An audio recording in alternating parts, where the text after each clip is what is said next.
दोस्तों नमस्ते।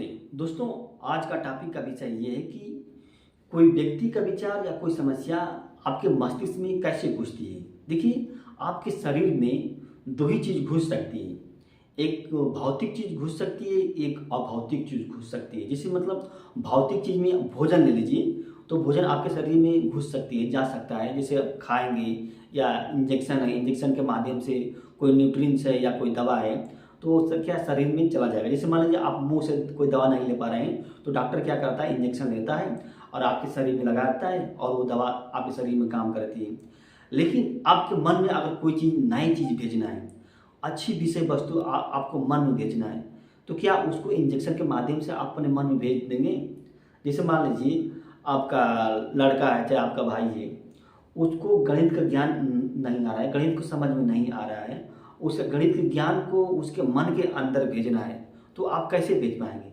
क्या कोई ऐसी वैक्सीन या कोई बनी है, कोई इंजेक्शन बना है कि उसके गणित के ज्ञान को खींच के उसके शरीर में लगा देंगे तो उसके मन तक पहुँच जाएगा? कुछ नहीं, ऐसी व्यवस्था नहीं है, सिर्फ शरीर के लिए है, मन के लिए ऐसी व्यवस्था नहीं है। अगर गणित का ज्ञान उसके अंदर भेजना है, बच्चे के अंदर गणित का ज्ञान भेजना है, तो बच्चे को गणित के बारे में सोचना पड़ेगा, तभी क्या है गणित का ज्ञान बच्चे बच्चे के अंदर जाएगा, अन्यथा इस तरह नहीं जाएगा। उसी तरह अगर आपके मन में कोई भी समस्या आ गई होगी, किसी व्यक्ति का विचार आया है, तो इसका मतलब ये है कि आपने उस व्यक्ति के बारे में ज़रूर सोचा है, उस समस्या के बारे में ज़रूर सोचा है। तो आ गया तो आ गया, ऐसी बात नहीं है अब आ गया। तो मन में कोई कोई विचार कैसे पहुँचता है? देखिए, मन की ज्ञानेंद्रियाँ जैसे आँख है, कान है, नाक है। आँख के माध्यम से दृश्य आपके मन तक पहुँचता है, कान के माध्यम से आवाज़ पहुँचती है, नाक के माध्यम से स्वाद गंध पहुँचती है, जीभ के माध्यम से स्वाद, इसी तरह आपके मन तक पहुँचती है।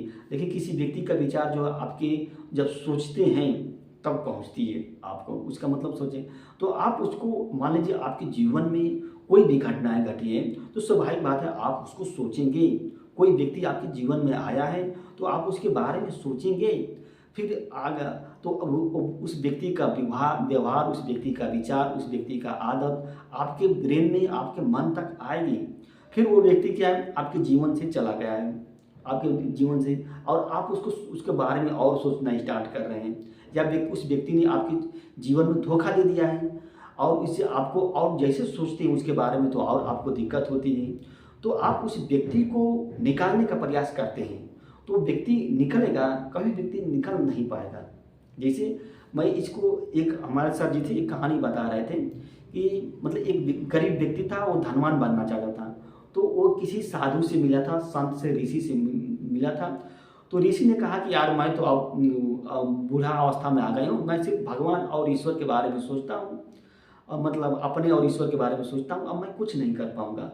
तो उस व्यक्ति ने जिद कर दिया कि नहीं ऋषि जी महाराज जी, कुछ बताइए, कुछ उपाय तो बताइए कि मैं अपनी गरीबी को दूर कर दूँगा।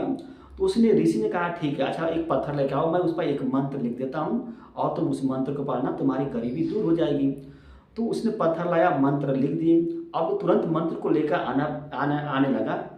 तो ऋषि ने कहा सुनो सुनो रुको, घबरा क्यों रहे, क्यों जा रहे हो, थोड़ा इंतजार करो। देखो, जब तुम मंत्र पढ़ना ना तो अपने मन में बंदर का विचार मत लाना। अगर आपके मन में बंदर का विचार आ गया तो फिर ये मंत्र काम नहीं करेगा। तो उस व्यक्ति ने कहा ठीक है, ये कौन बड़ा काम है, मैं इसको कर लूँगा, कोई दिक्कत नहीं है, ठीक है मैं मंत्र पढ़ लूँगा, बिना बंदर का विचार आए हुए। तो उसने घर पर आया और पूरा फर्स्ट क्लास का स्नान किया, और जैसे ही मंत्र का विचार मंत्र पढ़ने का प्रयास किया, उसके मन में क्या है, बंदर का विचार आने लगा। फिर गया, बंद कर दिया, फिर स्नान किया, फिर आया पढ़ने, यही शुरू किया, बंदर का विचार आने लगा। मतलब कई दिन तक किया, कई महीने तक किया, कुछ उस मंत्र पढ़ नहीं पा रहा था, वो मंत्र उसका काम कर नहीं पाया। तो फिर गया उसी साधु के पास, तो साधु ने कहा कि यार तुमसे लगता है कि इस जन्म में काम नहीं हो पाएगा, अब छोड़ दूँ। तो साधु तो जानता था कि यार मंत्र पढ़ने से धन गरीबी थोड़ी नहीं दूर हो जाती है, सोचो इसको भी संतुष्ट कर देंगे और हमारी क्या है, लाज भी बच जाएगी, हमारा जो सम्मान वो भी बच जाएगा। तो कहने का मतलब क्या है, उस व्यक्ति को एक विषय मिल गया था, उसके मन में एक विषय मिल गया था और व्यक्ति उस विषय को निकालने का प्रयास कर रहा था और नहीं निकाल रहा था। और उस व्यक्ति ने कहा था ऋषि से कि आपने ऋषि महाराज जी, अब साधु जी, आपने अगर ये नहीं बताया होता तो आपका विचार नहीं आता, बंदर का विचार नहीं आता, लेकिन आपने तो बता दिया है, इसलिए क्या बंदर का विचार आ रहा है। तो देखिए आप उसने विषय मिल गया था उसको। तो इसी तरह जैसे आपके मन में जो विषय मिल जाएगा, जो समझिए कि आपका मन क्या उसके पीछे भागना प्रारंभ कर देगा। तो आप अपने मन के जो विषय है उसको चेंज करने का प्रयास कीजिए। जब तक आप अपने मन के विषय को चेंज नहीं कर पाएंगे तो निश्चित रूप से आप क्या है, जो मानसिक समस्याएं उसको सॉल्व नहीं कर पाएंगे, क्योंकि एक फीलिंग है, एक भाव है और कोई रास्ता नहीं है। आप देखिए अपने मन में बहुत से लोगों का विचार होगा, आपकी मम्मी का होगा, आपके पेरेंट्स का होगा, आपके रिश्तेदारों का होगा, भाइयों का होगा, उनको निकालने का क्यों नहीं प्रयास करते हैं? वो क्यों नहीं दिक्कत करते हैं आपको? क्योंकि आपसे कोई प्रॉब्लम है नहीं, आप उनके बारे में ज़्यादा सोचते नहीं होंगे, निकालने के बारे में सोचते नहीं होंगे। देखिए जिसको निकालने के बारे में ज़्यादा सोचेंगे, समझिए कि आप उतने ही परेशान रहेंगे। जो हो गया सो हो गया, वो तो एकदम एक्सेप्ट कीजिए और नया काम कीजिए। दोस्तों नमस्ते, ये वीडियो अच्छी लगी तो इसको लाइक कीजिए और हमारे चैनल को दोस्त सब्सक्राइब कीजिए।